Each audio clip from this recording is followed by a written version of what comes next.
जय हिंद दोस्तों। स्वागत है आपका लर्निंग एंड लीडिंग चैनल में। तो हम जो सीटेट की जो प्रीवियस ईयर पेपर सॉल्यूशन की जो हमारी सीरीज चल रही है उसी सीरीज में हम ये नया पेपर लेके आए हैं सितंबर 2014 में पेपर 2। तो चलो देखते हैं इस पेपर को सॉल्व करते हैं।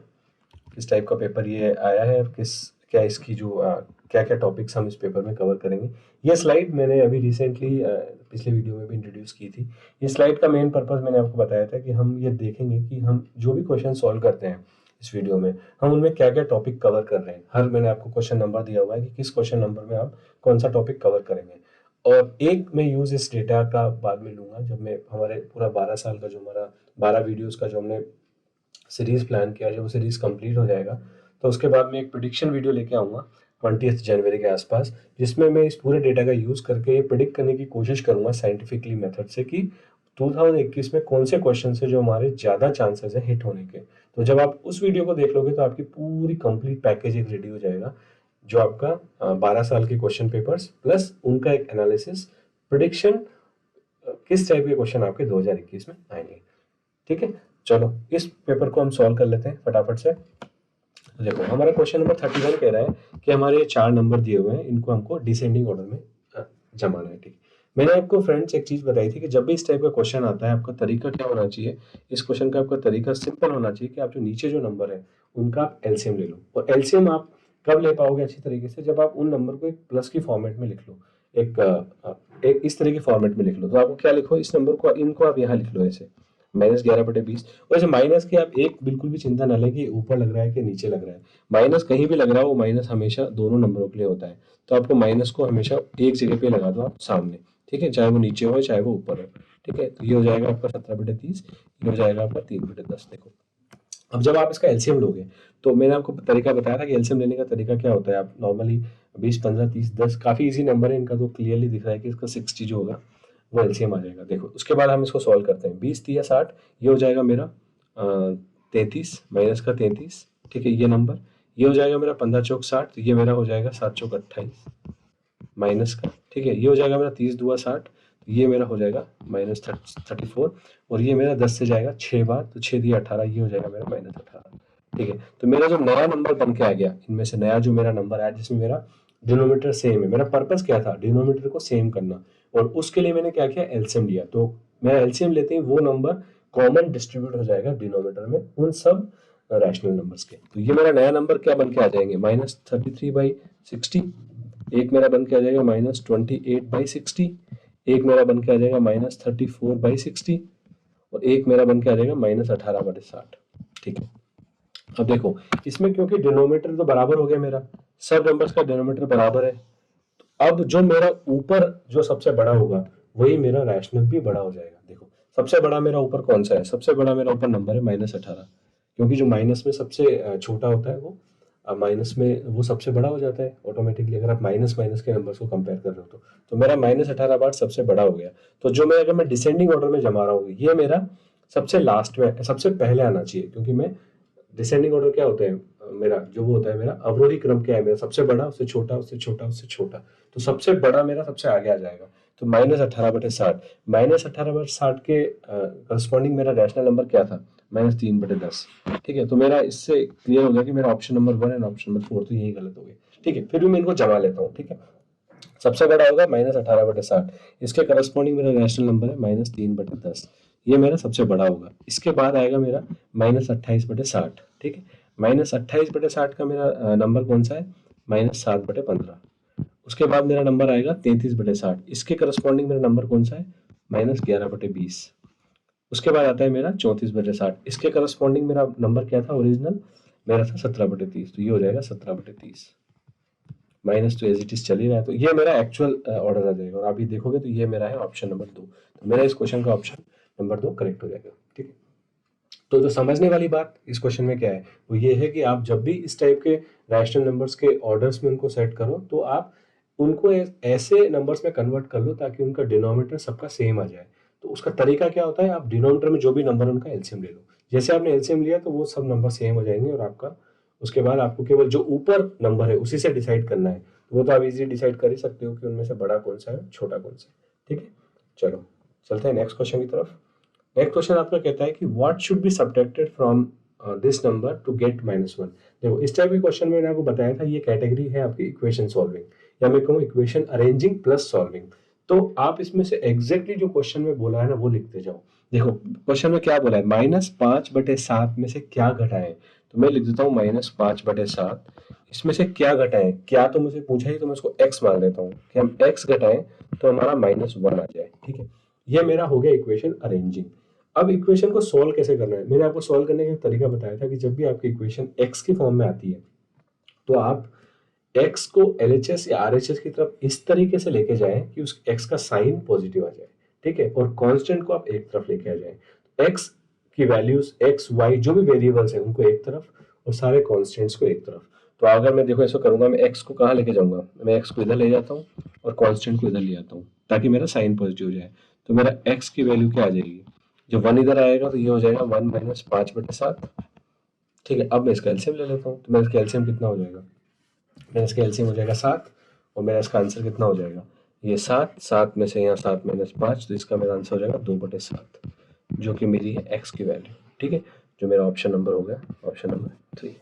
ठीक है, तो जो इंपॉर्टेंट पार्ट है वो इक्वेशन को अरेंज करना और उसके बाद उसको कैसे सॉल्व करना, क्योंकि इसमें क्या होगा कि इक्वेशन तो बहुत सिंपल है, लेकिन आपने एक्स को अगर उस तरीके से अगर आपने एक्स को यहीं रख लिया, साइन में कुछ मिस्टेक कर दी, तो आपका क्या होगा कि करस्पॉन्डिंग जो आंसर है उसका माइनस भी अवेलेबल है ऑप्शन में, तो आपने छोटी भी साइन में मिस्टेक की और आपका ऑप्शन नंबर जो है 1 लगा दोगे आप और वो आपका गलत हो जाएगा। साइन का आप इसमें बहुत विशेष ध्यान रखो। ठीक है, चलो चलते हैं नेक्स्ट क्वेश्चन की तरफ। देखो आपका क्वेश्चन है 2013 स्क्वायर प्लस 2013 प्लस 2014 आपका रूट में दिया हुआ है। ठीक है, इस टाइप के क्वेश्चन आपको ध्यान है, मैंने एक आपको पिछले पेपर में भी 3^502 वाला एक क्वेश्चन कराया था, जब मैंने आपको बोला था कि ये जो बड़े बड़े एक्सप्रेशन वाले क्वेश्चन होते हैं ना, ये आप उसको डायरेक्ट सॉल्व नहीं कर सकते। अगर आप डायरेक्ट सॉल्व करने जाओगे तो वो बहुत टाइम लग जाएगा। जैसे आप अगर इसमें 2013 का स्क्वायर निकालो और फिर उसमें 2013-14 जोड़ो और फिर उनका रूट निकालो, तो आपको बहुत टाइम लग जाएगा। इस क्वेश्चन में आपको 5 से 7 मिनट तक लग सकते हैं। तो इस क्वेश्चन को सॉल्व करने का जो तरीका होता है वो ये होता है कि उन्हीं टर्म्स में आप कुछ ढूंढो ताकि वो टर्म्स आपकी एक स्क्वायर बन जाए। ठीक है, अब मैं इसको अगर कैटेगरी डिफाइन करूँ क्वेश्चन की, तो ये पॉलिनोमियल प्लस नंबर सिस्टम का क्वेश्चन है। ठीक है, तो अब हम इसको सॉल्व करते हैं। देखो अब मैं सॉल्व करूंगा तो मैं इसमें क्या कर रहा हूँ, मैं इसमें देख रहा हूँ कि यार ये मुझे ए स्क्वायर प्लस बी टाइप की कुछ टर्म दिख रही है, लेकिन ये एक टर्म है जो इसमें मेरे को थोड़ी सी डिफरेंट लग रही है। उसमें मेरे को 3^502 डिफरेंट लग रही थी, तो मैंने उसको तोड़ा था। इसमें मेरे को 2014 कुछ डिफरेंट लग रही थी, तो मैं इसको तोड़ूंगा। और तोड़ूंगा किन दो टर्म्स में, ताकि जो मेरी टर्म बने वो इससे कुछ ना कुछ मैच खाती हो, जो मेरा स्क्वायर वाली मैच से। तो मैं इसको क्या लिख सकता हूँ, इस वाले को मैं लिख सकता हूँ 2013 का स्क्वायर प्लस 2013, इसको मैं लिख सकता हूँ 2013 प्लस 1। अब आप बोलोगे से ऐसे क्यों लिखा, क्योंकि मैंने क्या कहा था, मेरे को इस तरीके से तोड़ना है इन टर्म्स को ताकि उसमें जो एक टर्म है वो थोड़ी सी इसके फैमिलियर बने। अब मेरे को ये देखो अच्छा लग रहा है, ए स्क्वायर प्लस बी बी, अगर मैं इन दोनों को ऐड कर दूं तो ये क्या हो जाएगा मेरा, ये मेरा बन जाएगा 2013 का होल स्क्वायर प्लस 2 × 1 × 2013। मैं इसको लिख सकता हूँ क्योंकि 2 × 1 भी 2 ही होता है, और ये भी नंबर सेम ही रहेगा, प्लस 1। इसको 1 को लिख सकता हूँ 1 का स्क्वायर। ठीक है, अब देखो इसे करने से मेरा क्या बन गया, ये बन गया मेरा a square plus 2ab plus b square, which is nothing but a plus b का होल स्क्वायर। इसमें ए क्या है, ये a 2 a b b sorry 1, इस टाइप की टर्म बन गई ना ये। तो ये क्या बन गया, ए प्लस बी का होल स्क्वायर। ए क्या है मेरा यहाँ पे 2013 प्लस 1 का होल स्क्वायर, और इसका रूट तो मेरा है ही सही, तो अगर रूट है रूट से स्क्वायर कैंसिल हो जाएगा, ये हो जाएगा मेरा 2013 plus 1 which is nothing but 2014। तो मेरा इसका आंसर हो जाएगा ऑप्शन नंबर 4। तो देखो अभी कितना इजीली सॉल्व हो गया। और आप हमेशा एक में थोड़ी सी एक बात भी ये भी ध्यान रखो कि अगर आपका ये स्क्वायर रूट दे रखा है तो डेफिनेटली जो उसके अंदर टर्म है वो उसका होल स्क्वायर बनेगी, तो आगे वो होल स्क्वायर से आपका रूट कट जाएगा। अगर क्यूब रूट दिया हुआ है तो अंदर आपकी क्यूब बनेगी ताकि वो क्यूब उससे कट जाए। तो वो क्वेश्चन इस तरीके से ही फॉर्म होते हैं ताकि आपको इजीली सॉल्व करो। बस ओनली आपको विजुअलाइजेशन होना चाहिए कि मैं किस टर्म्स को उठा के ब्रेक करूं। जैसे मैंने वहां पे 3^502 को ब्रेक किया था, यहाँ पे मैंने 2014 को ब्रेक किया है। ठीक है, तो बस आपको ये चीज में ध्यान रखनी है। ठीक है, चलो चलते हैं नेक्स्ट क्वेश्चन की तरफ।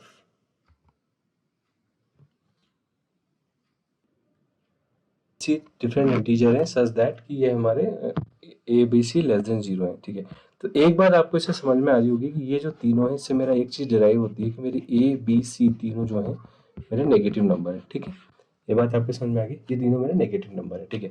अब इसका कई सारे तरीके हो सकते हैं सॉल्व करने के। मैंने जो इसका तरीका सोचा है वो है कि मैं इनकी वैल्यू मान लूँ सच दैट कि ये इक्वेशन सेटिस्फाई हो जाए। तो देखो मैंने ए की वैल्यू मान ली -3, बी की वैल्यू मैंने मान ली -2 और सी की वैल्यू मान ली मैंने -1। मैंने सबसे छोटी वैल्यू मानी है, ये इक्वेशन को सेटिस्फाई कर रही है। अब आप देख लो कि इस तीनों से कौन सा ऑप्शन सेटिस्फाई हो रहा है, वही आपका आंसर हो जाएगा।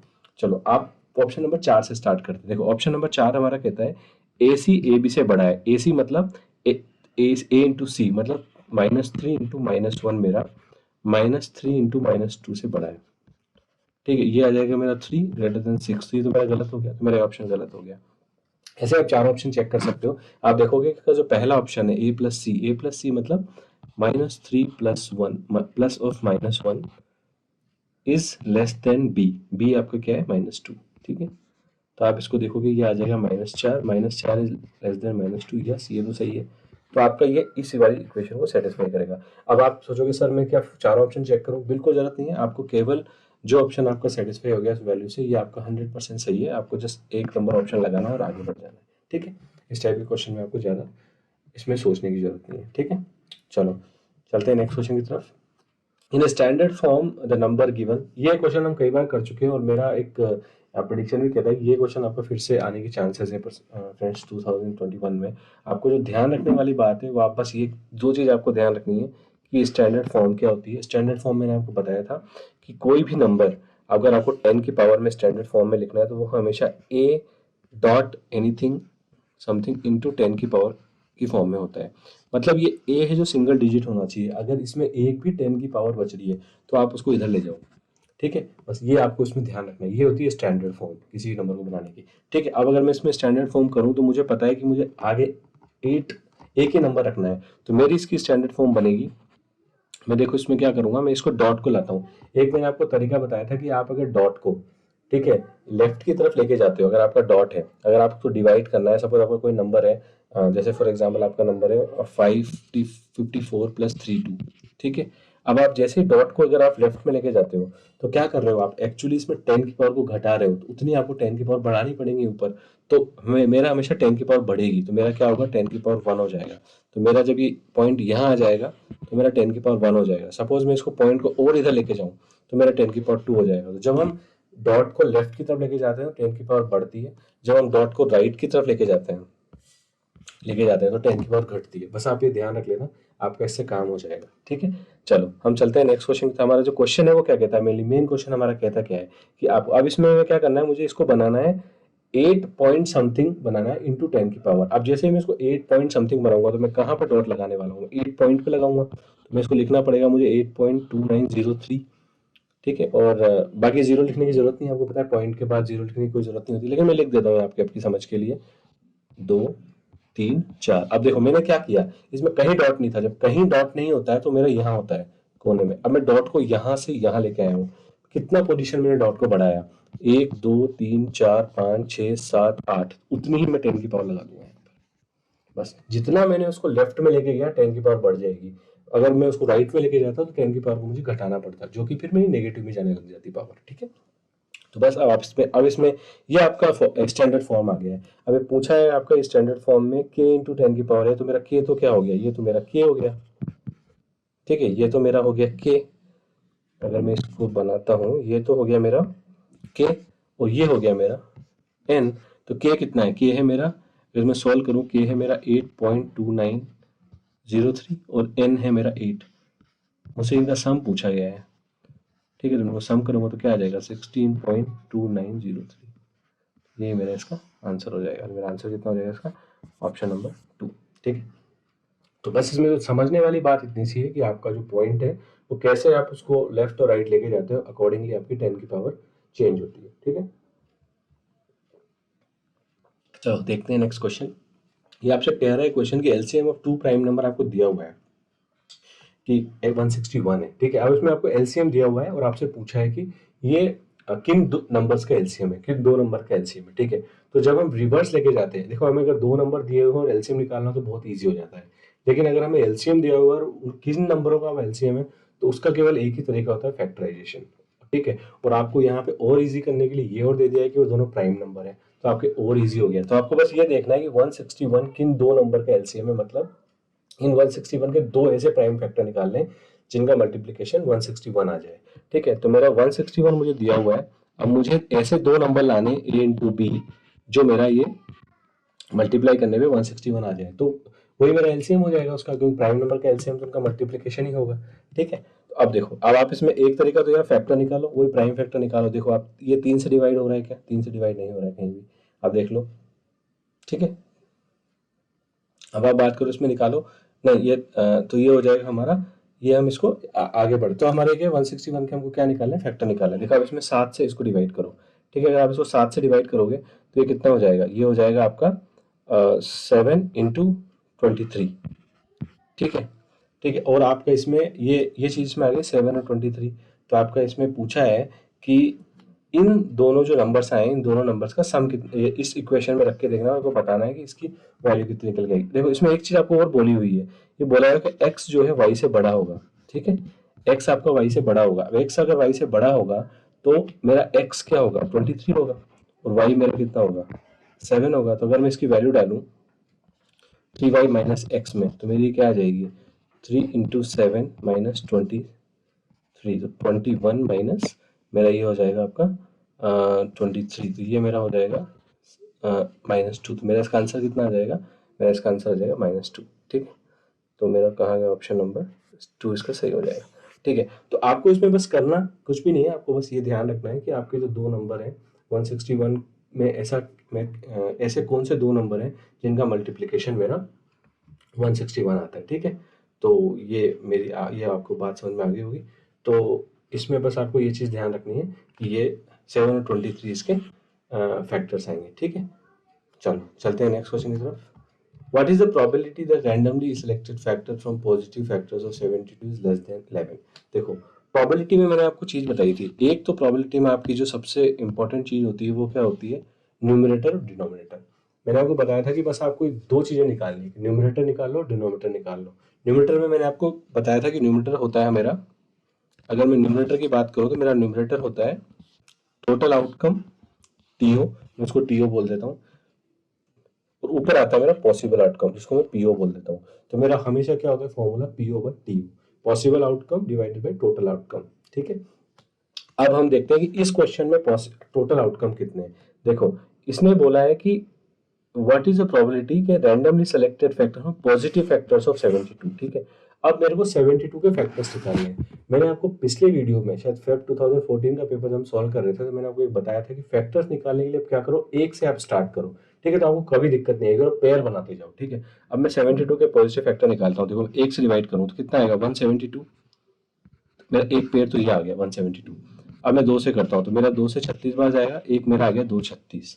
ठीक है, मैं 3 से करता हूँ, 3 से मैंने करता हूँ तो ये आता है मेरा, 3 से कितनी बार आएगा? मैं 3 से करूंगा तो 24 बार जाएगा, तो मेरा एक फैक्टर हो गया 3 और 24। ठीक है, अब मैं 4 से करता हूँ, 4 से मेरा 18 बार जाएगा, तो मेरा 4 18 एक फैक्टर हो गया। अब मैं एक करता हूँ, मेरा इसका 6 से जाएगा तो 6 12 मेरा इसका एक फैक्टर हो गया। अब ये 7 से जा रहा है कि नहीं? 7 से नहीं जा रहा है, क्योंकि 8 से जाएगा, या 7 से जाएगा तो 8 और 9 मेरा एक फैक्टर हो गया। देखो, अब नेक्स्ट नंबर क्या है मेरा? 9, 9 से जा रहा है। लेकिन जैसे ही आपका यहाँ वाला जो नंबर है, इस साइड में आने वाला नंबर अगर रिपीट हो जाए, नेक्स्ट क्या आएगा मेरा? नेक्स्ट 9 8 आएगा, उसके बाद मेरा 12 6 आएगा, तो मेरा वो रिपीट होने लग जाएंगे पेयर। मेरे से क्लियरली बोला हुआ है कि यूनिक पॉजिटिव फैक्टर, तो वो फैक्टर तो सेम ही हो जाएंगे, उनको ऑर्डर चेंज होता है तो उससे कोई फर्क तो पड़ने वाला है नहीं। तो मेरे जो फैक्टर है उसके यही फैक्टर है। अब देखो मेरे से कितने फैक्टर है? 2 2 4 2 6 2 8 2 10 2 12, तो टोटल फैक्टर मेरे हो गए 12। तो मेरा नीचे क्या आता है? Total outcome. तो इस क्वेश्चन के हिसाब से टोटल फैक्टर मेरे नीचे आएंगे। अब मेरे से पूछा क्या है? मेरे से पूछा है कि कितने फैक्टर 11 से कम होंगे। अब देखो, 11 से अगर मुझे कम निकालने हैं, देखो मेरा एक तो ये 11 से कम है, 2, ये 3, ये 4, 5, ये 6 और ये 7। ये 7 मेरे ऐसे फैक्टर हैं जो 11 से कम है। तो मेरा ऊपर क्या आ जाएगा? 7। तो मेरा आंसर क्या हो गया? 7/12। ठीक है, मेरा इसका आंसर हो जाएगा ऑप्शन नंबर 3। ठीक है, तो बस आपको प्रोबेबिलिटी में बस इतनी सी बात ध्यान रखनी है कि आपका नीचे जो आता है वो आता है टोटल आउटकम, ऊपर आता है आपका पॉसिबल आउटकम। आप उस पूरे case, total number of cases कितने हैं, और उसके बाद जो भी कंडीशन आपकी दी हुई है उसमें उन कंडीशंस को सेटिस्फाई करते हुए कितने केसेस बन रहे हैं। ठीक है, तो बस आप इतनी सी बात ध्यान रखो, आपको प्रोबेबिलिटी का भी कोई क्वेश्चन गलत नहीं होगा। बस आप ये एक चीज याद रख लो, ये possible outcome divided by total outcome, जो आपका हमेशा प्रोबेबिलिटी में यूज होता ही होता है। ठीक है, चलो देखते हैं नेक्स्ट क्वेश्चन। नेक्स्ट क्वेश्चन आपका कहता है कि इसकी वैल्यू आपको निकालनी है, क्यूब रूट दिया हुआ है। ठीक है, अब होता क्या है कि इस टाइप के क्वेश्चंस पता है क्या होते हैं कि आप 500 का क्यूब रूट निकालना अगर आप निकालने गए नॉर्मल मेथड से तो बहुत दिक्कत आ जाएगी। लेकिन आपको इसमें एक ट्रिक याद रखनी है फ्रेंड, जब भी आपको दो ऐसे कुछ नंबर दिए हैं ना, तो हमेशा उन दोनों में कोई रिलेशन होता है। शायद 500 का कोई क्यूब रूट ना हो, 16 का कोई क्यूब रूट ना हो, लेकिन जब ये दोनों नंबर मिलेंगे एक दूसरे से तो प्रोडक्ट का क्यूब रूट शायद हो, और ऐसे क्वेश्चंस में हमेशा होता ही है वो, ये आपको ध्यान रखना है। तो आप देखो इसको क्या लिख सकते हो, इसको एक, क्योंकि दोनों की पावर सेम ही है। क्यूब रूट क्या होता है, पावर 1 की पावर 3 होता है। मैंने आपको बताया था कि अगर दो बेस है उनकी पावर सेम हो तो आप उनको अंदर ऐड कर सकते हो, डायरेक्ट उनको मल्टीप्लाई कर सकते हो। तो मैं इसको ऐसे लिख सकता हूँ, इस क्वेश्चन को मैं इसको लिख सकता हूँ 500 इंटू 16 क्यूब रूट, 500 का क्यूब रूट और 16 का क्यूब रूट दोनों आ गए, मैंने ऐसे लिख सकता हूँ। अब देखो ये करने से मेरा फायदा क्या हुआ, ये मेरा बन गया 8000, और ये जो मेरा 8000 है इसको मैं लिख सकता हूँ 3 इंटू 8 इंटू 1000, और जैसे मैंने इसको 3 इंटू 8 इंटू 1000 लिखा, ये होता है मेरा 2 का क्यूब और ये होता है मेरा 10 का क्यूब। ये मेरा बन जाएगा 3 क्यूब रूट में 2 क्यूब और 10 क्यूब। अब आपको पता है किसी क्यूब रूट के अंदर अगर कोई वैल्यू क्यूब में है तो वो क्या होती है, वो कैंसिल हो जाती है। तो मेरा डायरेक्टली इसका क्यूब रूट कैंसिल हो जाएगा, 10 इंटू 2 मेरा आ जाएगा 20। मेरा इसका आंसर हो जाएगा ऑप्शन नंबर 2। तो इस टाइप के क्वेश्चंस में मेनली आपको जरूरत नहीं है कि आप उसके एग्जैक्टली नंबर जो दिया हुआ है उसका क्यूब रूट निकालें ही निकालें। आपको बस ये ध्यान रखना है कि वो जो कॉम्बिनेशन ऑफ नंबर मेरा दिया हुआ है उसको मैं कैसे बनाऊं कि वो अंदर ही क्यूब रूट बन जाए। एक तरीका मैंने आपको बताया था जो स्टैंडर्ड भी हो सकता है, आप फैक्टर्स निकाल लो, इसके 500 के फैक्टर निकाल लो और 16 के फैक्टर निकाल लो, तब भी आपका काम हो जाएगा उनको फैक्टर। क्योंकि एंड ऑफ द डे हम करेंगे क्या, ये क्योंकि नंबर छोटा था, अगर नंबर बहुत बड़ा होगा तो हमें दिक्कत हो जाएगी। क्योंकि देखो ये हमने ये मेथड कब काम कर रहा है, ये वाला जब हमारे नंबर बहुत छोटे हैं, मैंने फटाफट से इसको मल्टीप्लाई कर दिया। लेकिन अगर ये नंबर और ये नंबर थोड़ा बड़ा होता, जैसे 4-4 डिजिट का नंबर होता, तो फिर मेरे लिए दिक्कत हो जाती। तब मैं जाऊंगा मेरे वेक्टर जो फैक्टर वाले मेथड पे, मैं इसके भी फैक्टर निकालूंगा, इसके भी फैक्टर निकालूंगा। और मैंने आपको बताया था कि हमेशा जब दोनों के फैक्टर्स को आप कंबाइन करोगे तो आपका क्यूब रूट क्यूब बनेगा, वो हमेशा क्यूब के फॉर्मेट में बनेगा, क्योंकि एंड ऑफ द डे आपका क्यूब ही बनेगा, वही क्यूब रूट को काट सकता है। ठीक है, तो तभी आपका आंसर जो है सिंपल टर्म्स में आएगा। तो इस क्वेश्चन को करने के दो तरीके हैं। छोटा नंबर हो तो आप डायरेक्ट मल्टीप्लाई कर दो, मल्टीप्लाई करके आप उसको क्यूब रूट की फॉर्म में बना लो। बड़ा नंबर है तो आप उसके हर नंबर के फैक्टर्स निकाल लो और फिर फैक्टर्स को आप वापस से क्यूब फॉर्म में बनाओ और उसके क्यूब रूट को कैंसिल कर दो। चलो देखते हैं नेक्स्ट क्वेश्चन। आपका बोल रहा है if x in N integer then x plus 1 की पावर 4 माइनस x माइनस 1 की पावर 4 ऑलवेज डिविजिबल बाई, ये आपका इसमें दिया हुआ है। ठीक है, अब मैं इसमें आपके ना दो मेथड बताऊंगा इस क्वेश्चन को करने के। एक तो मैंने आपको जो पहले हमने यूज किया था कि number checking, option checking method. देखो आपको फिर मैं ये भी बताऊंगा कि कौन सा ऑप्शन आपके लिए परफेक्ट है। ठीक है, लेकिन हम इसमें पहले इजी वाला मेथड देखते हैं। ठीक है, जब भी आपका इस टाइप का क्वेश्चन आए और आपको पता नहीं, आपसे पूछा है कि एक्स एक्स ऐसा नंबर है जो आपको ये देखना है कि वो डिविजिबल होता है नहीं होता, आप इसमें एक्स की वैल्यू मान लो। देखो ये तो आपको दिया हुआ है ना कि एक्स एक इंटीजर है, पर आपको ये पता नहीं है कि वो इंटीजर क्या है। सपोज मैं मान लेता हूँ एक्स बराबर 1। ठीक है, एक्स बराबर 1 अगर मैंने माना तो ये कितना हो जाएगा 2 की पावर 4, और ये तो जीरो हो जाएगा, minus zero, 1 minus 1 zero, zero की पावर 4 भी जीरो। अब देखो क्या 2 की पावर 4 इनमें से किससे डिविजिबल है, 8 से डिविजिबल है। 2 की पावर 4 क्या होता है 16, 16 क्या 6 से डिविजिबल है, 9 से डिविजिबल है नहीं, 12 से डिविजिबल है नहीं, लेकिन 8 से डिविजिबल है। तो मेरा 8 इसका आंसर हो सकता है। ठीक है, अब मैं एक और ऑप्शन चेक कर लेता हूँ, मैं एक्स बराबर 2 भी रख के देख लेता हूँ। एक्स बराबर इससे मेरा आएगा 2 प्लस 1 3 की पावर 4, और ये आ जाएगा मेरा 2 माइनस 1 1 की power 4 which is nothing but 1। तो मैं जब 3 की पावर 4 निकालूंगा तो आपको पता है 3 की पावर 4 क्या होता है 81 होता है। 81 माइनस 1 बराबर आएगा मेरा 80।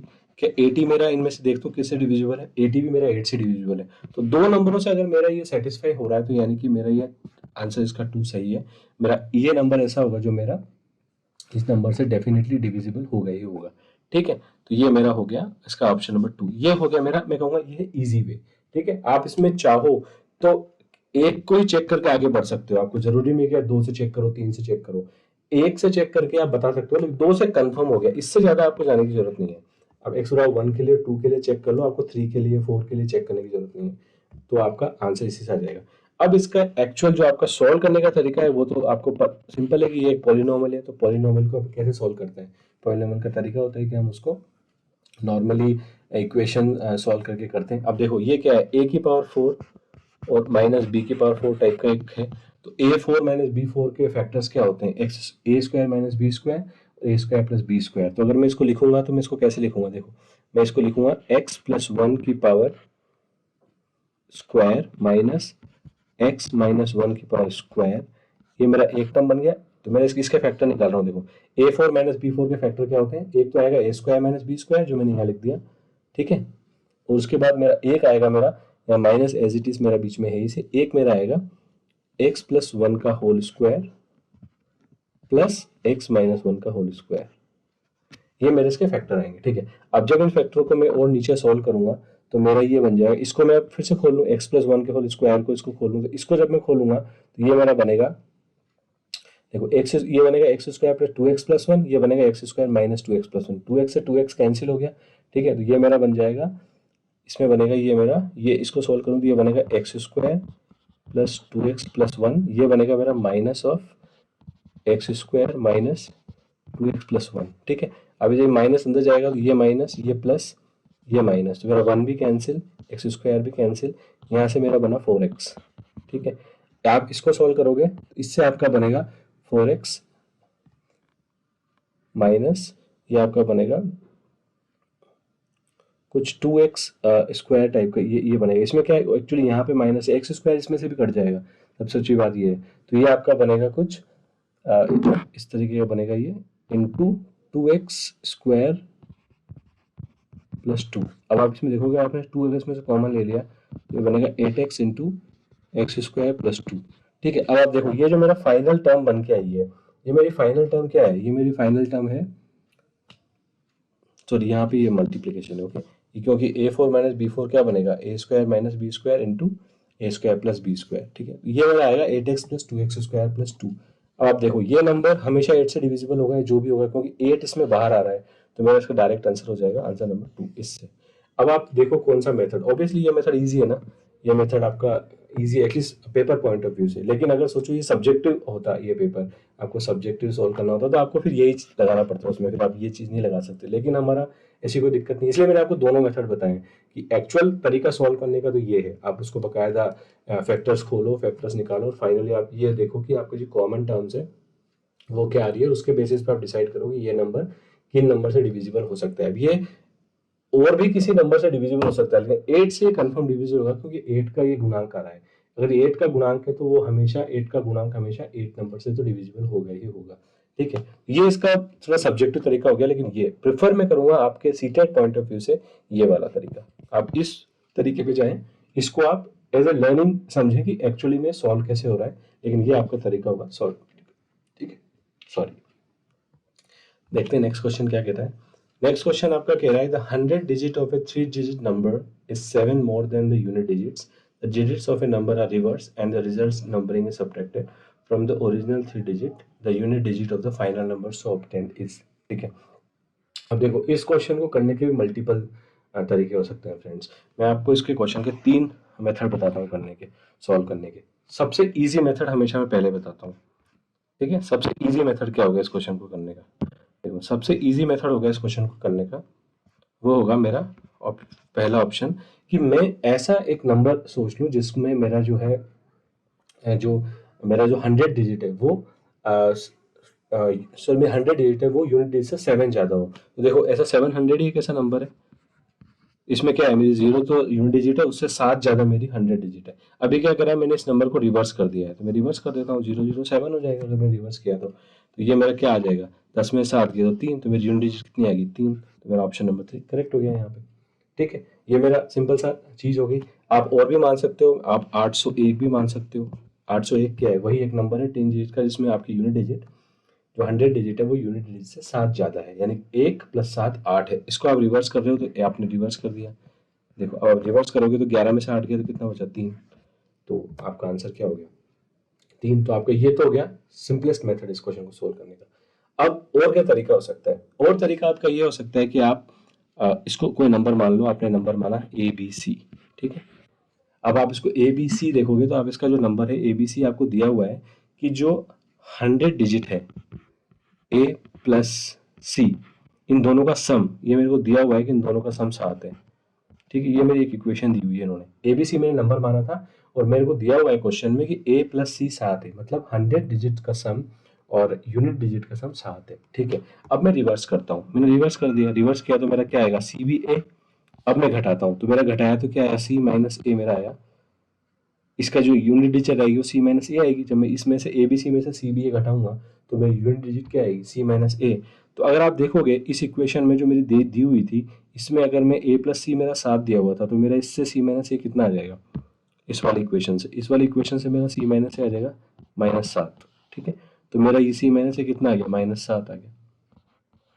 अब देखो, अब जब जब भी आप यूनिट डिजिट में से दो नंबर को घटाते हो तो नीचे जो नंबर आता है वो हमेशा पॉजिटिव आना चाहिए। अगर वो नेगेटिव आ रहा है इसका मतलब आपका A C से बड़ा है, ठीक है। अगर A C से बड़ा है, ये कंडीशन सेटिस्फाई होगी। अगर A C से बड़ा है इसका मतलब मेरे को C में से A घटाते वक्त एक कुछ कैरी लेना पड़ेगा B से, और जैसे मैं कैरी लेता हूँ तो मैं कैरी क्या लेता हूँ, हमेशा मैं 10 का कैरी लेता हूँ। तो मैं 10 का कैरी लूंगा और तब मैं A में से घटाऊंगा तो मेरा -7 आएगा, तो मेरा वो फिर पॉजिटिव नंबर हो जाएगा। अब मेरा नेगेटिव आया है, अब मैंने सोचो कैरी नहीं लिया था यहाँ पे, अगर मैं कैरी लूंगा तो मैं क्या करूंगा, इसमें 10 जोड़ दूं, ठीक है। अगर मैं यहाँ पे 10 होता और मैं 10 में से 10 में कैरी लेके इसमें C में 10 जोड़ता और फिर एक घटाता तो मेरा पॉजिटिव आता, लेकिन मेरा नेगेटिव आया, उसको पॉजिटिव बनाने क्या करूंगा, मैं 10 जोड़ूंगा तो मेरा यूनिट डिजिट कितना हो गया, 3। तो मेरा C माइनस ए क्या होगा, वो 3 होगा। तो मेरा ये ऑप्शन नंबर 4 यहाँ से भी सही हो गया, ठीक है। ये मेरा हो गया मेथड नंबर 2, ठीक है। एक और हम इसका मेथड देखते हैं, ये मेरा हो गया मेथड नंबर 2। अब इसका देखते हैं मेथड नंबर 3। देखो मेथड नंबर 3 मैंने आपको पिछली ही उसमें वीडियो में बताया था, फेब 2014 के वीडियो में, कि कोई भी जो नंबर होता है उसका कॉम्पोजिशन आपको पता होना चाहिए। कि आप जब कोई नंबर होता है, जैसे मैंने आपको एक बार बताया था कि अगर 700 और आपका नंबर है 702, ये आपका नंबर है बाई चांस, तो इसका जो कॉम्पोजिशन है वो है 7 into 100 plus 10 into 0 plus 2 into 1। ये मेरा इसका कंपोजिशन होता है नंबर का। ये कंपोजिशन आपको कॉन्सेप्ट समझना होगा, आप जैसे आपने कंपोजिशन समझ लिया ना, आपका क्वेश्चन हो जाएगा, ठीक है।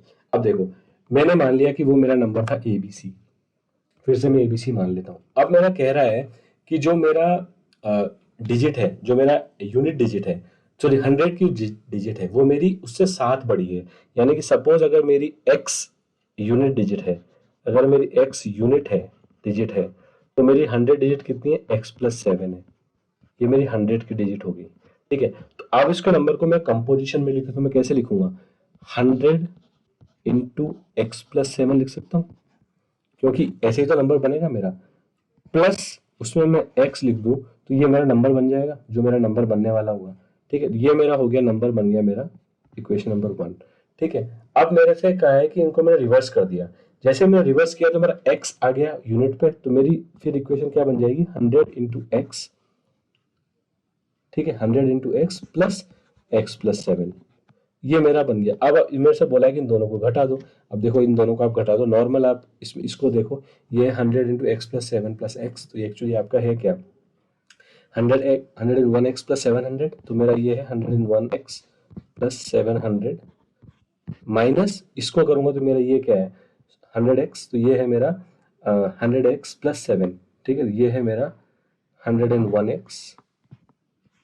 एक्स प्लस 7, ठीक। अब मैं इसको घटा देता हूँ, 101 से तो ये कटे गया, 700 में 7 किया तो मेरा आंसर क्या है 693, तो मेरा जो यूनिट डिजिट है वो क्या आ गया 3, ठीक है। तो मेरे देखो अब आपके सामने मैंने 3 मेथड किसी भी क्वेश्चन को सॉल्व करने की ला दी है।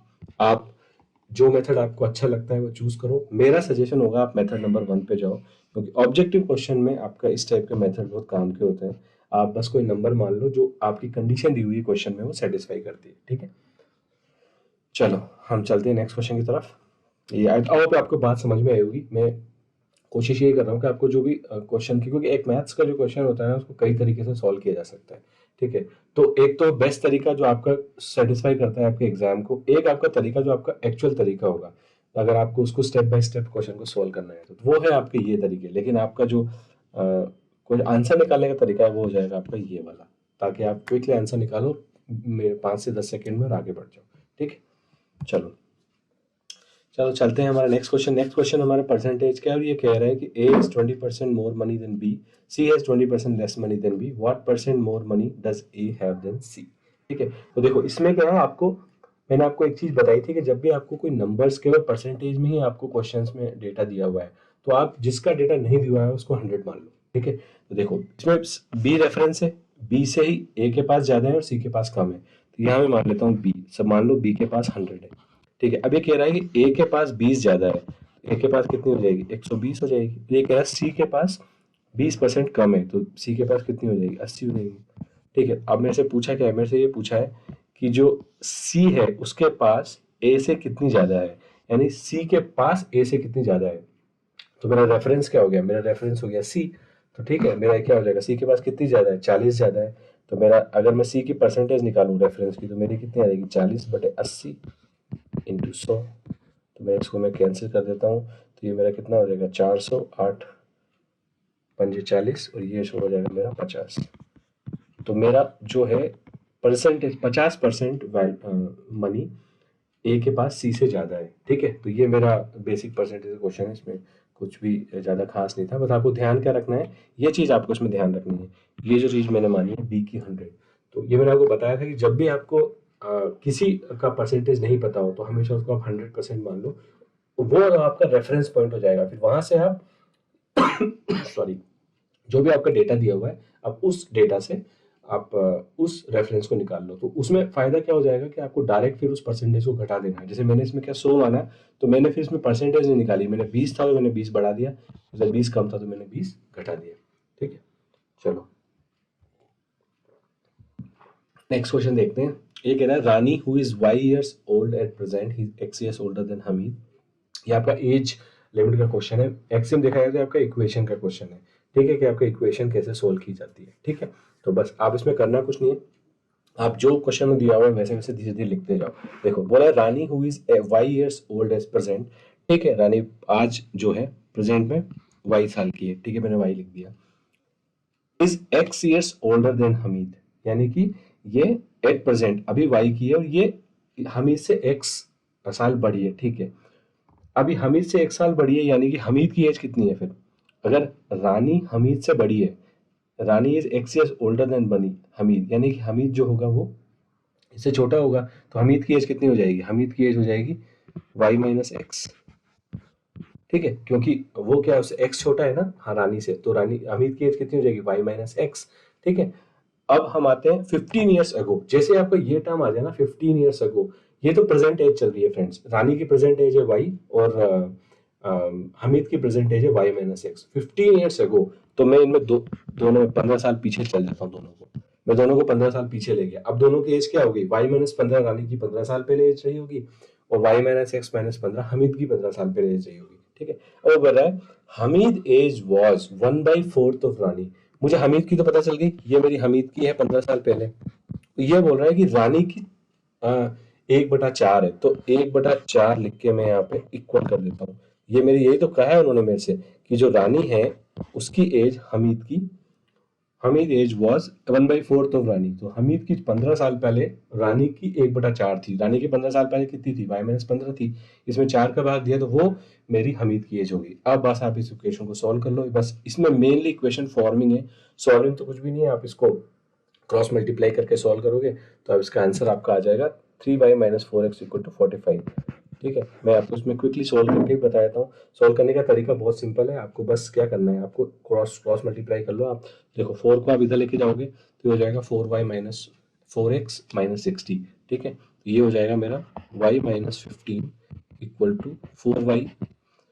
4y-4x - 60। अब आप सारी टर्म्स को इधर लेके आ जाओ, कांस्टेंट को एक्स की टर्म्स को इधर लेके आ जाओ एक साइड में और वाई की टर्म्स को कांस्टेंट को आप एक तरफ लेके आ जाओ। ठीक है, तो सपोज मैं इसको इधर ले आता हूँ, मैं कांस्टेंट को इधर ले आता हूँ, 60 को ले आता हूँ मैं कांस्टेंट को ले आता हूँ मैं इधर और एक्स y की टर्म्स को एक तरफ ले जाता हूँ। तो अगर जब मैं ऐसे इस तरीके से लाऊंगा तो 60 इधर आएगा तो पॉजिटिव जाएगा, 60 माइनस 15 हो जाएगा मेरा 45 इक्वल टू, जब मैं y को उधर लेके जाऊंगा तो 4y माइनस y कितना हो जाएगा 3y और माइनस 4x तो एज इट इज है इसे, तो ये मेरी इक्वेशन आ जाएगी जो मेरा क्या है ऑप्शन नंबर 1 है। ठीक है, तो इसमें इंपॉर्टेंट पार्ट जो है वो ये इक्वेशन फॉर्म करना है कि आप इस इक्वेशन को फॉर्म कैसे करते हो। इसलिए आपको क्वेश्चन को ढंग से पढ़ना है, जैसे जैसे क्वेश्चन में बोल रहा है वो आप क्वेश्चन में लिखते जाओ और फाइनली आप जब वो बोले कि हाँ ये इक्वल है तो आप उन दोनों को इक्वल कर दो, उसके बाद आप उनको सॉल्व कर सकते हो इजीली। ठीक है, चलो चलते हैं नेक्स्ट क्वेश्चन की तरफ। The cost price of 20 articles is equal to selling price of X articles. If the profit is 25%, then the value of X is. देखो ये क्वेश्चन मैंने आपको कराया था एक नेक्स्ट फरवरी वाले पेपर में, मैंने क्वेश्चन कराया था। मैंने आपको एक चीज बताई थी कि जहां भी आपका आर्टिकल्स आ जाए, आर्टिकल्स मतलब जहां पैसा यूज हो रहा है, अगर रुपयों में बात की जा रही है कि मैंने 500 रुपये में बेची, रुपये में बेची और 800 में खरीदी, तो बताओ कितना। जहां भी रुपए की बात आ जाए, मेरा फॉर्मूला क्या होता है, selling price minus cost price divided by cost price, ये मेरा फॉर्मूला होता है। जहां आर्टिकल्स की बात आ जाए वहां मेरा फॉर्मूला चेंज हो जाता है। मेरा फॉर्मूला चेंज क्या हो जाता है, मैं उसको बनाया इस तरीके से, फॉर्मूला हो जाता है selling price minus cost price divided by selling price, वहां पे सेलिंग प्राइस आ जाती है नीचे। ठीक है, ये मैंने आपको तरीका पिछले में बता दिया था। चलो इसके अब मैं एक तरीका और बताऊंगा इस क्वेश्चन को सॉल्व करने का, जिसमें आपको दो फॉर्मूले याद रखने की जरूरत नहीं है, आपको केवल एक स्टैंडर्ड फॉर्मूला याद रखना है कि selling price minus cost price divided by cost price. ठीक है, तो हम इसको करते हैं दोनों मेथड से। ठीक है, तो मैंने आपको जो मेथड बताया था कि जब भी आपका आर्टिकल्स आ जाए, पैसा नहीं आए, जब चीजों में हम क्रय विक्रय कर रहे हो वस्तुओं में, तो उसका आपका जो फॉर्मूला होता है वो होता है selling price minus cost price divided by selling price into 100। ये आपका फॉर्मूला होता है। तो मेरा हो जाएगा 20 minus x divided by x into 100। ठीक है, ये मेरा फॉर्मूला हो जाएगा इसका। तो ये मेरा फॉर्मूला क्या कहता है, ये मेरा फॉर्मूला कह रहा है कि 20 minus x divided by x into 100। तो मैं इसको सॉल्व करूंगा तो मेरी एक्स की वैल्यू कितनी आ जाएगी, एक्स की वैल्यू आ जाएगी 100, ये गया 100x, 20 माइनस एक्स इंटू 100, ये मेरा दिया हुआ है 25 के बराबर। ठीक है, ये मेरा परसेंटेज जो है 25 के बराबर दिया हुआ है। ठीक है, तो अब आप इसको सॉल्व कर लो। आप इसको सॉल्व करोगे तो कितना आ जाएगा, ये 25 से ये 4 बार कट गया, ये आएगा 4, आपका हो जाएगा 20 माइनस एक्स। ठीक है, और ये इधर x उधर जाएगा तो ये आपका हो जाएगा minus 4x equal to x. ठीक है, तो ये हो जाएगा 80 minus 4x equal to x, मेरा x आ जाएगा 16। ठीक है, तो ये मेरा आ गया आपका आंसर नंबर 2। ठीक है, तो ये मैंने आपको बताया था, ये यहाँ पे ये आपका होगा, ये वाली फॉर्मूला, ये फॉर्मूला होगा आपका cost price minus selling price. ठीक है, क्योंकि प्रॉफिट दिया हुआ है ना, मैंने आपको बताया था कि अगर प्रॉफिट दिया हुआ है तो हमेशा आपका ये मोड है जो cost price minus selling price में खुल जाएगा। ठीक है, अब इस वाले मेथड में प्रॉब्लम क्या होती है कि हमेशा हमको ना ये मोड वाली चीज, इसको किस तरीके से रखनी है, बहुत सारी चीजें इसमें ध्यान रखनी है। ठीक है, और अगर ये कैसे डिसाइड करें तो फिर आप क्या है, इस मेथड को छोड़ दो। अगर आपको ये मेथड पसंद नहीं है, मैं आपको एक और मेथड बताता हूँ। उस मेथड में क्या करना है, उस मेथड में फॉर्मूला हमेशा ही, अगर प्रॉफिट है मतलब सेलिंग प्राइस ज्यादा होगी तभी प्रॉफिट होगा, तो उसका फॉर्मूला स्टैंडर्ड हमेशा यही होता है, selling price minus cost price divided by cost price into 100। ये आपका फॉर्मूला स्टैंडर्ड फॉर्मूला है किसी भी प्रॉफिट को निकालने का, परसेंटेज प्रॉफिट को निकालने का। ठीक है, अब बस इस टाइप के क्वेश्चंस में, आर्टिकल क्वेश्चन में आपको ये ध्यान रखना है, आपको दिया क्या हुआ है, आपको दिया हुआ है कि 20 CP equal to x SP, 20 articles की कॉस्ट प्राइस एक्स आर्टिकल की सेलिंग प्राइस के बराबर है, ये आपको इसमें दिया हुआ है। अब आप क्या करो इसमें, बस आपको करना सिंपल सा ये है कि आपने ये जो इक्वेशन है आप इसमें वैल्यू डाल दो। तो वैल्यू कैसे डालोगे आप, वैल्यू तभी डालोगे जब आप इसमें एसपी की वैल्यूज डाल दो आप इसमें, क्योंकि आपका सीपी की फॉर्म में डाल दोगे तो सीपी कट जाएगा। तो आप एसपी की वैल्यू डाल दो इसमें 20/x। तो आप इसको लिख सकते हो एसपी की वैल्यू कितनी आ जाएगी 20/x CP, तो ये हो जाएगा 20/x CP minus CP by 1 divided by CP into 100। तो आपका CP तो कट गया और आपकी इक्वेशन क्या आ गई, इक्वेशन आ गई 20, अगर मैं इसका एलसीएम ले लूँ तो 20 minus x divided by x into 100।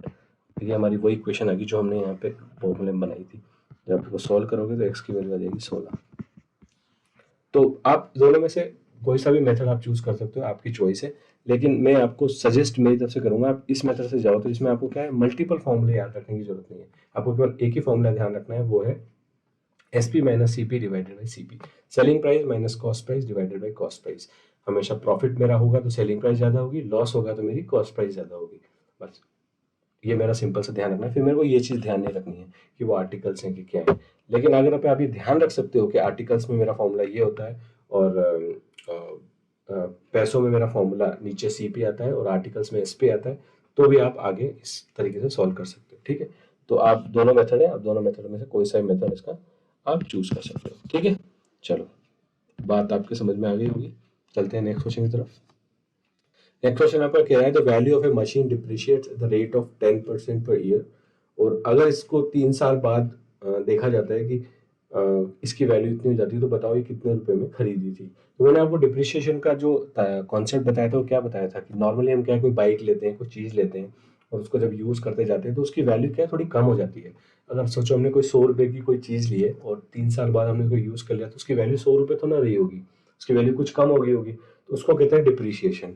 अवमूल्यन, उसके मूल्य का जो है घट गया, उसका मूल्य अवमूल्य हो गया है उसका, मतलब जो आपकी 100 रुपए की चीज थी वो 70 की रह गई होगी। डिपेंड्स ऑन द आपके यूजेस, आपने उसको बहुत ज्यादा रफ यूज किया है तो हो सकता है वो 60 भी हो जाए, 50 भी हो जाए। मार्केट में आप उसको बेचने जाओगे तो सेकंड हैंड फॉर्म में बिकेगी, तो उसको कहते हैं डिप्रिशिएट वैल्यू। अब इसमें क्या होता है कि आपसे हमेशा इस टाइप के क्वेश्चन बहुत आते हैं, आपसे डिप्रिशिएशन वैल्यू दे दी जाती है, आपसे पूछा जाता है कि बताओ कितने रुपए में खरीदा था। तो उसका आपका तरीका होता है, आपका फॉर्मूला बस ध्यान रख लो कि डिप्रिशिएशन वैल्यू इक्वल टू होती है उसकी जो original value machine value into 1 minus आपकी जो भी रेट है डिवाइडेड बाई 100 इंटू आपके नंबर ऑफ ईयर्स।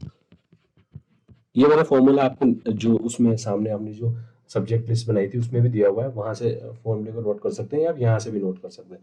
अब आप बस इसमें वैल्यू डाल दो, आपको ये दिया हुआ है 1,45,60,000 उसको डिप्रिशिएशन वैल्यू है, ये आपको निकालनी है, मशीन वैल्यू तो आपको निकालनी है, और आपको ये दिया हुआ है 1 माइनस 10/100/3। तो आप इसको जब सॉल्व करोगे तो इसको कैसे सॉल्व करोगे, आप इसमें लिखोगे 145,800, तो आपका ऐसे कैसे ही है। ठीक है, ये हो जाएगा आपका 90/100, तो ये हो जाएगा 90 इंटू 90 इंटू 90, क्यूब है ना, तो 3 बार लिखेंगे, और 100 को भी हम 3 बार लिखेंगे, इंटू 100 इंटू 100। ठीक है, अब आप इसमें 0 0 0 0 0 काट दो, तो या ऊपर तो आपका बचा कितना 9 इंटू 9 इंटू 9 तो 729। ठीक है, 9 इंटू 9 इंटू 9 कितना हो गया 729, और 10 इंटू ये कितना हो गया 100 इंटू 10,000, और ये हमारा क्या था, ये हमारी यहाँ पे मशीन वैल्यू थी सही, इक्वल टू ये मशीन वैल्यू के मल्टीप्लिकेशन में था, ये पूरा मशीन वैल्यू के मल्टीप्लिकेशन में था। तो अब मेरी जो मशीन की वैल्यू आएगी वो कितनी आ जाएगी, वो आएगी मेरी 1,45,800 इंटू क्रॉस मल्टीप्लाई करूँगा तो मेरा 1000 ऊपर जाएगा, तो 1000 डिवाइडेड बाई 9 इंटू 9 इंटू 9 729। तो आप देखोगे 729 ये 2 से बार कट रहा है, आप इसको देख लेना, क्यों नॉर्मली आपके क्या इसी टाइप के नंबर्स देते हैं जो डायरेक्ट आपके कट जाते हैं। तो आपका हो जाएगा 2 2 3 5, तो ये आपका हो जाएगा 2 लाख। तो 2 लाख उसकी वैल्यू रही होगी, जो घटते घटते कितनी रहेगी 1,45,800 रहेगी। ठीक है, और अगर आप 1 साल बाद और कैलकुलेट करोगे तो और घट जाएगी, सब वैल्यू इसकी घटती रहती है। ठीक है, तो इसका आंसर हो जाएगा हमारा 2 लाख, ऑप्शन नंबर 3। ठीक है, तो बस ये फॉर्मूला आपको ध्यान रखना है, इसमें इंपॉर्टेंट चीज़ ये फॉर्मूला ही है कि ये फॉर्मूले में आप वैल्यू डालो और आपकी वैल्यू और नंबर्स इस तरीके से होंगे कि आपके कट जाएंगे। आप उसमें बिल्कुल भी इस बात से बिल्कुल बेफिक्र रहना कि यार ये तो बहुत बड़ा नंबर आएगा, मैं क्यूब कैसे निकालूंगा। आपके नंबर ईजी होंगे, वो एक दूसरे से कैंसिल हो जाएंगे। ठीक है, देखते हैं नेक्स्ट क्वेश्चन को। The base of an isosceles triangle is 48 centimeter and its area is 168 centimeter square. The length of the one of the its equal sides. देखो इस क्वेश्चन को करने के भी दो तरीके हैं, लेकिन मैं यहाँ पे दो तरीके नहीं बता के आपको इजीएस्ट वाला ही बताऊंगा, क्योंकि जो दूसरा तरीका है वो मैं कुछ क्वेश्चंस में तो क्या है वो थोड़ा सा समझ, लेकिन इस क्वेश्चन में वो क्या है थोड़ा टफ है और ज़्यादा लेंदी है, तो हम उस क्वेश्चन हम डायरेक्ट इसका शॉर्ट फॉर्म ही देखेंगे। ठीक है, देखो एक तो तरीका आपका फॉर्मूला आपको पता होना चाहिए कि आइसोसेलेस ट्रायंगल का फॉर्मूला क्या होता है, लेकिन अब इतने सारे फॉर्मूले हम किस किस फॉर्मूले को याद रखेंगे, तो मैं आपको इसका बहुत इजी वे बताता हूँ। देखो आइसोसेलेस ट्रायंगल में क्या होता है, एक बार आपको ध्यान रखना होगा कि ये दोनों बराबर होती हैं। ठीक है, मैंने ABC ट्रायंगल बना दिया, मेरा बेस दे रखा है 48। ठीक है, अब इसमें एक जो समझने वाली चीज़ है वो क्या होती है कि यहाँ से अगर मैं इस तरीके से अगर मैं ऐसे परपेंडिकुलर डालूंगा ना, तो ये परपेंडिकुलर इन दोनों को बराबर बराबर भागों में बांटता है। ये आइसोसेलेस ट्रायंगल की प्रॉपर्टी होती है। तो ये मेरा कितना हो जाएगा 24, ये भी मेरा हो जाएगा 24, ठीक है। और ये मैं सपोज h मान लेता हूँ। अब मेरे को बेसिक फॉर्मूला जो होता है ट्राइंगल का, बस वो ध्यान रखना है। वो मेरा होता है कितना, 1/2 इंटू बेस इंटू हाइट। तो मैं अगर ट्राइंगल का एरिया का फॉर्मूला देखूँ तो वो होता है 1/2 इंटू बेस। बेस मेरा है 48 इंटू हाइट है मेरी कितनी, हाइट है मेरी h, और मेरा ये दिया हुआ है 168, ठीक है। तो आप इसको देखोगे तो ये h इससे आपका निकल के आ जाएगा, ये हो गया आपका 24। और अगर आप इसको h से निकालोगे तो h बराबर 7 आ जाएगा। 7 चौक 28, 7 h बराबर आपका 7 आएगा क्या, सेंटीमीटर में, ठीक है। अब यूनिट का आप ध्यान रखो, वैसे आपका इसमें जो वॉल्यूम, इसका एरिया भी सेंटीमीटर में दिया है, यूनिट भी सेंटीमीटर में, तो आपको दिक्कत नहीं है। फिर आप एक बार यूनिट को इग्नोर कर सकते हो। लेकिन कई बार क्या होता है कि आपकी क्वेश्चन में जो एरिया की यूनिट होती है वो सेंटीमीटर में होती हो सकती है, लेंथ आपकी मीटर में पूछ सकता है, ठीक है। तो वो चीज़ भी आपको ध्यान में रखनी है साथ साथ। अब देखो एच आ गया आपका, यानी कि ये वाला पार्ट आ गया। अब ये तो राइट एंगल ट्राइंगल है, तो राइट एंगल ट्राइंगल में तो मुझे पता है कि अगर मेरे को, ये मुझे पता है, ये मैंने आपको बताया था, ये बाइसेक्ट करता है हमेशा आपका आइसोसेलेस ट्राइंगल। ऊपर वाला से अगर मैं परपेंडिकुलर ड्रॉ करूंगा तो वो हमेशा इसको बाइसेक्ट करता है, ठीक है। तो ये मेरा इसका क्या हो जाएगा, मेरा नॉर्मल जो फॉर्मूला होता है वो क्या होता है, कर्ण स्क्वायर का। कर्ण स्क्वायर होता है इन दोनों का स्क्वायर का सम। मेरा पाइथागोरस थ्योरम, बेस का square plus base square plus आपका perpendicular square equal to hypotenuse का स्क्वायर, यानी कि लंब स्क्वायर प्लस आधार स्क्वायर इक्वल टू कर्ण स्क्वायर। तो मेरा कर्ण क्या, यही तो कर्ण तो था जो मेरे को निकालना था, वन ऑफ द साइड निकालनी थी मेरे को। तो ये वन ऑफ द साइड मेरी हो जाएगी AC का होल स्क्वायर इक्वल टू हो जाएगा मेरा 7 का स्क्वायर 49 प्लस 24 का स्क्वायर, ठीक है। 24 का स्क्वायर, आप 24 का स्क्वायर निकालोगे उसमें 49 जोड़ोगे तो AC की वैल्यू आपकी आ जाएगी, जो कि है आपकी, मैं अगर इसका स्क्वायर निकालूँ तो इसका स्क्वायर आ जाएगा ये, तो इसकी हो जाएगी 625। 625 का स्क्वायर आएगा 25, ठीक है। ये AC की वैल्यू आ जाएगी 25, यानी कि इसकी जो लेंथ है वो है 25 है, ठीक है। तो ये आपका तरीका हो गया। एक तरीका होता है, इसका क्या करते हैं हम ABC मान के हम इसके फॉर्मूला निकाल देते हैं आइसोसेलेस ट्रायंगल का। लेकिन बस प्रॉब्लम ये है कि आइसोसेलेस ट्रायंगल का वही फॉर्मूला निकालोगे, तरीका यही है फॉर्मूला निकालने का, लेकिन आप उसका फॉर्मूला याद रखना मतलब अपने आप में, क्योंकि बहुत सारे चीज़ें होती हैं, इसका फॉर्मूला आपको ध्यान नहीं रहता। अब इक्विलेटरल ट्रायंगल का फॉर्मूला इजी है। जैसे अगर सोचो, मैं आपको यहाँ पे जस्ट ऐसे बता देता हूँ कि इक्विलेटरल ट्रायंगल अगर आ जाता है तो फिर आप हम उसमें ये सब नहीं करेंगे, हम उसमें डायरेक्ट याद रख लेंगे कि इक्विलेटरल ट्रायंगल का फॉर्मूला होता है 3/4 a², ठीक है। ये हम डायरेक्ट याद रख लेंगे। ए जो क्या है उसकी साइड है, क्योंकि तीनों ट्रायंगल की साइड बराबर होंगी, ये भी ए है, ये भी ए है, ये भी ए है। इसका जो एरिया है वो होता है √3/4 a²। तो तब हम फॉर्मूला यूज करेंगे, लेकिन आइसोसेलेस ट्रायंगल के लिए हम फॉर्मूला यूज करेंगे, रादर देन हम ये वाली टेक्निक यूज करेंगे, ठीक है। चलो देखते हैं नेक्स्ट क्वेश्चन। हमारा नेक्स्ट क्वेश्चन क्या कह रहा है, the area of a square is 16/π of the area of a circle, the ratio of the side of a square to diameter of circle, ठीक है। अब आप इसमें देखो एक बात समझते हैं। हमारा क्या दिया हुआ है, स्क्वायर का एरिया 16/π है एरिया के, सर्किल के एरिया के।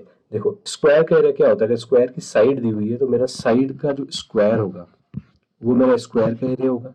और मेरे को दिया हुआ है कि 16/π टाइम्स ये सर्किल के स्क्वायर, सर्किल के एरिया के बराबर है। सर्किल का एरिया क्या होता है, पाई इंटू मेरी रेडियस का स्क्वायर। बस यही तो है, मेरा पाई से पाई कट गया, ये मुझे दिया हुआ है। अब मुझे पूछा गया है, मुझे पूछा है कि वर्ग की भुजा और वृत्त के व्यास में अनुपात बताना है। अब बस इसमें थोड़ी सी ये चीज आपको इसमें दी हुई है, वो भी मैं ये कहूँगा कुछ टफ है, बस इजी सी चीज है कि आपको व्यास में पूछा है, लेकिन आपकी यहाँ तो साइड है, यहाँ रेडियस है, तो इस रेडियस को आप व्यास में बदल लो। और मेरे को पता है कि मेरी जो रेडियस होती है वो व्यास की दुगनी होती है। सॉरी मेरा व्यास जो होता है वो रेडियस का दुगना होता है, बस। तो अब रेडियस जो होगा मेरा व्यास बटे 2 का स्क्वायर होगा। तो मेरा जो आएगा ये आएगा साइड का स्क्वायर, मैं इसको ऐसे से लिख देता हूँ, बराबर 16 इंटू, अगर मैं यहाँ पे व्यास लिखना चाहता हूँ जो कि सपोज मैं मान लेता हूँ d है, तो मेरा r की वैल्यू कितनी आ जाएगी, r की वैल्यू आएगी मेरी d/2। तो मैं इसको यहाँ रखता हूँ तो मेरा ये आ जाएगा d²/4, ये भी मेरा कट गया 4 से। अब मैं इसको रेशियो में से, रेशियो पूछा है ना, रेशियो किसका पूछा है, साइड और डायमीटर का। तो साइड ऊपर है, डायमीटर नीचे, तो मुझे इसको यहाँ लेके आना है। तो ये हो जाएगा मेरा साइड का स्क्वायर डिवाइडेड बाई डायमीटर का स्क्वायर इक्वल टू 4, ठीक है। अब आप देखो, अब मुझसे पूछा क्या है, रेशियो पूछा, दोनों तरफ रूट ले लूँ, दोनों तरफ रूट ले लूंगा तो यहाँ रूट लूंगा तो यहाँ बच जाएगा, ये बन जाएगा मेरा इसका रूट, ठीक है। मैं ये हटा देता हूँ, ये बन जाएगा मेरा side divided by diameter equal to 2/1। तो मेरा इसका रेशियो आ जाएगा 2:1 विच इज मेरी ऑप्शन नंबर 2 इसका करेक्ट आंसर है। ठीक है, तो बस इसमें बस आपको फॉर्मूला ध्यान होना चाहिए और आपको बस इसमें जो कॉन्सेंट्रेशन वाली बात है वो ध्यान रखना है कि आपको रेडियस से, क्योंकि नॉर्मली मिस्टेक इसमें क्या हो जाती है कि आप रेडियस को ही इधर ले जाते हो, रेडियस का साइड बाई रेडियस का ही रेशियो निकाल दोगे, तो वो आपका आंसर इसमें गलत हो जाएगा। ठीक है चलो चलते हैं क्वेश्चन नंबर नेक्स्ट की तरफ। सम ऑफ द इंटीरियर एंगल, के तो स्टैंडर्ड क्वेश्चन है, कई पेपर में आता है और आ सकता है आगे भी। एक चीज बस आपको ध्यान रखनी है कि 180 into n-2 equal to sum of all angle. बस आपने ये याद रख लिया, आपका काम हो गया। बस इसमें कुछ भी नहीं करना है आपको। n-2 आपको सम ऑफ एंगल दिया हुआ है, मैंने आपको बताया था इसमें दो तरह के क्वेश्चन ही बनते हैं, या तो सम ऑफ एंगल दिए होंगे और आपसे पूछेंगे, या फिर आपको एक एंगल दिया होगा और फिर आपसे पूछेंगे। ठीक है, तो ये है आपका 1440। अब 180 से 1440 कटेगा आपका कितनी बार, 8 बार, n बराबर हो जाएगा आपका 10। तो इसका जो आंसर हो जाएगा हमारा ऑप्शन नंबर 3। ठीक है, चलो नेक्स्ट क्वेश्चन देखते हैं। ये क्वेश्चन इजी है और ये क्वेश्चन इंपॉर्टेंट है फ्रेंड्स, मैं आपको बताया दूं इंपॉर्टेंट क्वेश्चन है ये। 2021 के लिए 100% प्रोबेबिलिटी का क्वेश्चन है, ये आएगा, ये क्वेश्चन आएगा ही आएगा। मैंने कई बार अभी जो छोटा जितना भी डेटा अभी तक देखा है उससे मुझे लग रहा है कि इसके बहुत ज़्यादा चांस है इस क्वेश्चन के आने के।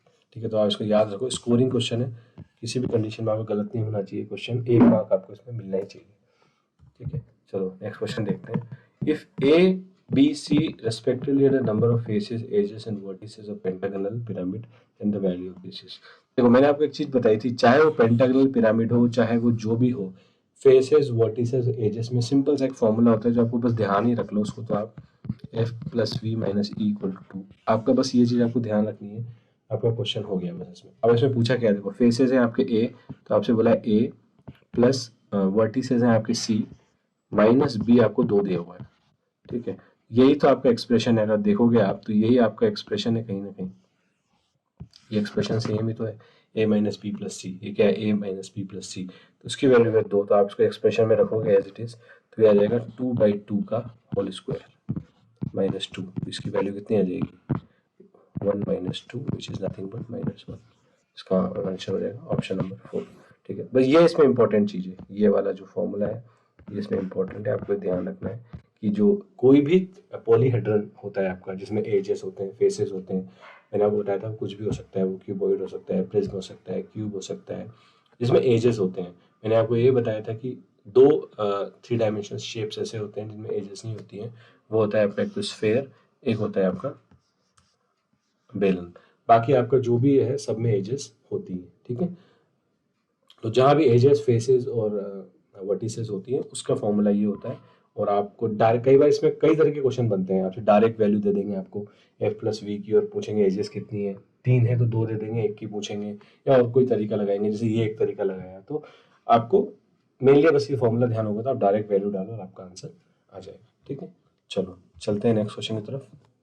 नेक्स्ट क्वेश्चन कहता है one angle of a triangle is 130 then the, तो ये आपको दिया हुआ है। ठीक है, मैं थोड़ा अच्छा ट्राइंगल बनाता हूँ जो लगे कि वाकई में 130 उसका एंगल है। देखो ये आपका एंगल दिया हुआ है, 130 ट्राइंगल है। ठीक है, मैं मान लेता हूँ इसको ABC, कोई दिक्कत नहीं है। अब इसमें बोला है कि then the angle between the bisectors of other 2 angles. देखो मैंने आपको ट्राइंगल में एक रामबाण बताए थे, 2 रामबाण बताए थे, एक sum of the all angles is 180, रामबाण number 1, and then the sum of the length of 2 sides is always greater than the bigger side of out of 3। दूसरा, तीसरी मैंने आपको एक चीज बताई थी कि एंगल के सामने वाली लेंथ हमेशा, अगर लेंथ बड़ी है तो वो एंगल भी सबसे, उसके सामने वाला एंगल सबसे बड़ा होगा। ये 3 आप चीज ध्यान रखो, ट्राइंगल का आपका कोई भी क्वेश्चन 80 to 85% क्वेश्चन आपका सही हो जाएगा। बस कॉन्ग्रुएंसी वाला एक आता है क्वेश्चन, वो आपका थोड़ा सा आपको डिफरेंट चीज ध्यान रखनी है, लेकिन इन 3 में आपके लगभग 80 to 85% क्वेश्चन आपके सॉल्व हो जाएंगे। ठीक है, देखो इसमें कौन सा लग रहा है, इसमें वही लग रहा है कि तीनों एंगल का सम 180 होना चाहिए। अब इसमें क्या बोला है, इसमें बोला है ये आपको दिया हुआ है कि 130 है। ठीक है, आपसे बोला है कि other 2 angles between the bisectors of the other 2 angle. देखो अगर ये 130 है तो मुझे पता है तीनों का सम 180 होता है, तो इन दोनों का सम 60 होगा। ये तो मुझे कंफर्म पता चल गया कि इन दोनों का सम 60 होगा। ठीक है, अब ये पूछा है मेरे से कि इन दोनों के जो बाइसेक्टर हैं, इन दोनों के मैंने बाइसेक्टर बनाए यहाँ से, ये मतलब बाइसेक्टर मतलब ये वाली लाइन, जो मेरी ये लाइन है, ये वाली लाइन और ये वाली लाइन ये इस एंगल को दो भागों में बांटती है। तो मुझसे ये एंगल पूछा है, एक्चुअली ये मेरे से पूछा है। अब देखो मैंने आपको चीज बताई थी कि अगर ए और सी का सम, ये मुझे पता पड़ गया 60 है। कैसे पता पड़ा? क्योंकि ये सॉरी यह 60 है, ठीक है, मुझे पता पड़ गया क्योंकि ये 130 है। तो ए और सी का कम कितना होगा? 50 होगा, सॉरी, क्योंकि 180 होता है तो 130 है, तो ये 50 होगा, ठीक है, ये 50 होगा। इसको इरेज कर देता हूँ। ए और सी का सम कितना होगा? 50 होगा, ठीक है, क्योंकि सम कितना होता है तीनों एंगल का? 180 होता है, ठीक है। अब देखो ए और सी का अगर सम 50 है तो उनके बाइसेक्टर का सम कितना होगा? ये क्वेश्चन मैंने आपको कराया हुआ है। Bisector is nothing but a plus, a का बाइसेक्टर क्या होगा? A/2। सी का बाइसेक्टर क्या होगा? C/2। ये क्या है? A plus C/2। A plus c की वैल्यू कितनी है? 50। इसको डालूंगा तो मैं कितना आ जाएगा? 50/2 यानी कि 25। तो उनके बाइसेक्टर का सम कितना होगा? 25 होगा। तो यानी कि ये जो इसके बाइसेक्टर हैं ये वाले, इसको मैं ग्रीन पेन ले लेता हूँ, ये जो बाइसेक्टर हैं ये जो हो गए इनका सम 25 होगा। अगर इनका सम 25 होगा तो यानी कि ये एंगल कितना बचा? 180 माइनस 25, ठीक है। तो मेरा कितना हो जाएगा? 155। तो मेरा इसका आंसर हो जाएगा ऑप्शन नंबर 4। देखो केवल मैंने इस क्वेश्चन को एक लॉजिक से सॉल्व कर दिया कि तीनों का एंगल का सम 180 होना चाहिए, और मेरा इसमें कुछ भी लॉजिक नहीं लगा। तो इसमें ध्यान रखने वाली बात बस यही है कि आप सॉरी, अब बस ये ध्यान रखो कि ट्राइंगल में तीनों एंगल का सम 180 होता है, और बाइसेक्टर हमेशा जो है एंगल को दो सेम पार्ट्स में डिवाइड करता है। ये कॉन्सेप्ट भी आप ध्यान रख लो कि जो बाइसेक्टर होता है, ये मेरा जो बाइसेक्टर है, ये हमेशा, अगर ये मेरा टोटल एंगल, ये मेरा टोटल एंगल अगर ए है तो मेरा बाइसेक्टर, ये मेरा मैं यहाँ पे लिख देता हूँ, ये है मेरा बाइसेक्टर, ठीक है। मैं इसको थ्योरेटिकल पार्ट को थोड़ा सा समझा देता हूँ आपको ताकि आपको ध्यान रहे। ये है मेरा बाइसेक्टर। तो हमेशा मेरा बाइसेक्टर बोल ही रहा है ना इंग्लिश में, बाइसेक्ट, यानी कि मैं दोनों को बाई टू पार्ट्स में डिवाइड कर रहा हूँ। तो मेरा ये जो एंगल आएगा, ये वाला एंगल, ये होगा मेरा A/2, और ये वाला एंगल जो आएगा ये भी होगा मेरा A/2। बस ये चीज आप ध्यान रखो, और उसके बाद आप कॉन्सेप्ट लगाते जाओ। हर ट्राइंगल, जितने ट्राइंगल बन रहे हैं उसमें sum of the angle equal to 180, sum of the angle equal to 180 लगाते जाओ, आपकी प्रॉब्लम सॉल्व हो जाएगी, ठीक है। तो देखते हैं हमारा ये वाला क्वेश्चन क्या कहता है। ओके, तो लास्ट क्वेश्चन है, कहता है हमारा 4 times of area of a curve surface of a cylinder is equal to 6 times the sum of areas of its bases, ठीक है।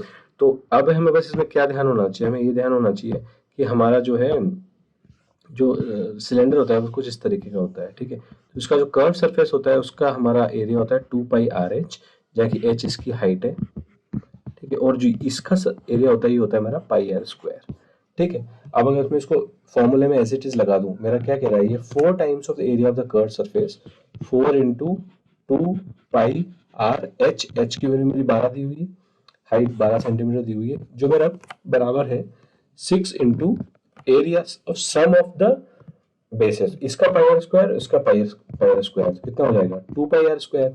तो 6 इंटू 2πr², इसको r² लिख देता हूँ। देखो यहाँ से पाई से पाई कट गया, ठीक है, ये 12, 6 2 12, 6 12 ये कट गया, ठीक है, तो r से r कट गया, तो मेरा यहाँ से r की वैल्यू कितनी आ गई? 8 आ गई, ठीक है। और मेरा वॉल्यूम का फॉर्मूला क्या होता है? इस पूरे का जो अगर वॉल्यूम निकालो तो इसका वॉल्यूम का फॉर्मूला होता है πr²h। मेरा पाई r की वैल्यू यहाँ पे डालता हूँ तो आ जाएगा 64, 8 का स्क्वायर 64 इंटू 12। आपको सॉल्व करोगे तो इसका आंसर आ जाएगा 768 pi, which is nothing but option number 4, ठीक है।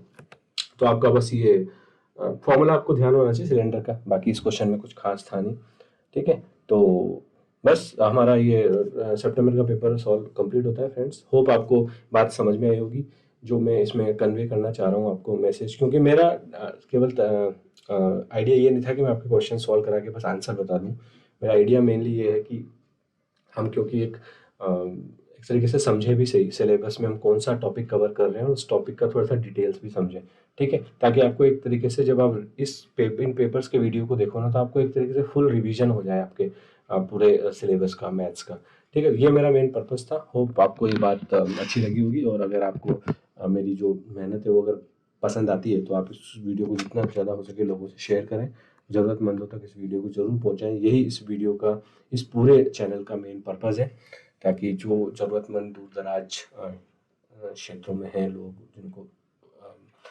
एजुकेशन नहीं मिल पाती है, मैथ्स थोड़ी सी टफ भी होती है, तो वो उस वहाँ पे अपने बैठ के इस मैथ्स को समझ सकें। जैसा मैंने आपको पहले ही बताया था, मैथ्स क्या है कि रटने का सब्जेक्ट नहीं है, समझने का सब्जेक्ट है। तो मैं इसलिए मेरे वीडियोस थोड़े से लेंदी हो जाते हैं, जबकि अगर मैं चाहूँ तो इन 20 क्वेश्चंस को आधे घंटे में सॉल्व करवा सकता हूँ, लेकिन क्योंकि हम उस क्वेश्चन को समझाते भी हैं और उस क्वेश्चन में ये भी देखते हैं कि हमने कौन सा टॉपिक कवर किया है, तो हमारे लिए वो एक तरीके से पूरा फुल पैकेज बन जाता है। ठीक है, तो जितना ज़्यादा हो सके आप शेयर करें और चैनल को सब्सक्राइब करें, बेल आइकन को प्रेस करना बिल्कुल भी ना भूलें, ताकि जब भी मैंने आपको बताया था कि मैं प्रेडिक्शन का वीडियो लेके आऊँगा और भी मैं कई सारे वीडियोस लेके आऊँगा जो सीटेट से ओरिएंटेड हैं, और भी सब्जेक्ट्स और भी एग्ज़ाम्स जो भी रनिंग एग्ज़ाम्स होंगे उनसे रिलेटेड है, तो आप बेल आइकन को प्रेस करना बिल्कुल भी ना भूलें फ्रेंड्स, ताकि आपको जब भी कुछ वीडियो आता है तो उसका नोटिफिकेशन आ जाता है ईजिली। ठीक है, तो बस अपनी तैयारी को मजबूत रखें, मेहनत पे अपना विश्वास रखें और बिंदास तैयारी करें। और ठीक है, मिलते हैं नेक्स्ट वीडियो की तरफ। अलविदा, शब्बा खैर।